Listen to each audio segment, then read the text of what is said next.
Hello everyone, आप सभी का स्वागत करता हूं, खैर मकदम करता हूं अपने यूट्यूब चैनल हिंदुस्तानी एजुकेशन में। जैसा कि हम और आप जानते हैं कि बीए पार्ट 3 का एग्ज़ाम हो चुका है। किसका? बिहार विश्वविद्यालय, ठीक है, भीमराव अंबेडकर यूनिवर्सिटी जो है, इसका एग्ज़ाम हो चुका है बीए पार्ट 3 का। तो बहुत सारे उर्दू के छात्र सर्च कर रहे होंगे कि पार्ट 3 का क्वेश्चन किस तरह से पूछा गया था। तो आइए मैं वो सब जितने क्वेश्चन हैं वो सब मैं लेकर हाजिर हूँ। सबसे पहले हम बात करेंगे पेपर 7 के बारे में, ठीक है। पेपर 7 में जो सवाल पूछा गया था वो किस तरह का सवाल पूछा गया था।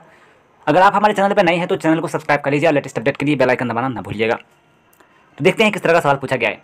यहाँ आपको 3 घंटे के टाइम मिले थे, ठीक है, और हम लोग जानते हैं कि किसी 5 ही सवाल का जवाब देना है, ठीक।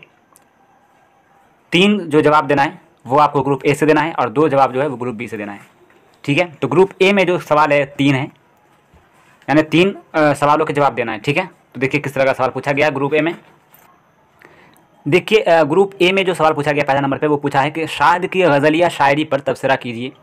दूसरा सवाल पूछा है इन्होंने कि इकबाल की गज़ल गोई पर रोशनी डालिए। तीसरा पूछा है कि मीर तकी मीर की शायरी से अपनी वाकफियत का इजहार कीजिए। चौथा पूछा है गज़ल गो की हैसियत से गालिब का मुकाम मुतय्यन कीजिए। पाँचवा में पूछा है सुहेल अज़ीम आबादी की अफसाना निगारी पर रोशनी डालिए। इसके बाद पूछा है फैज़ अहमद फैज़ की इनकलाबी शायरी का तारुफ पेश कीजिए, ठीक है। उसके बाद ग्रुप बी आता है। ग्रुप बी में आपको किन्हीं 2 सवालों के जवाब देने हैं, ठीक है। पहला नंबर का सवाल पूछा है वो है ग़ज़वे बदर के वाक़यात पर रोशनी डालिए।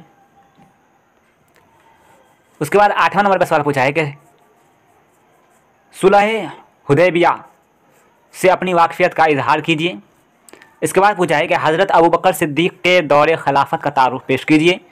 फिर पूछा है हज़रत अली रज़ी अल्लाह तआला अन्हु की शुजाअत पर रोशनी डालिए। तो ये आपको पेपर 7 में पूछा गया था, ठीक है।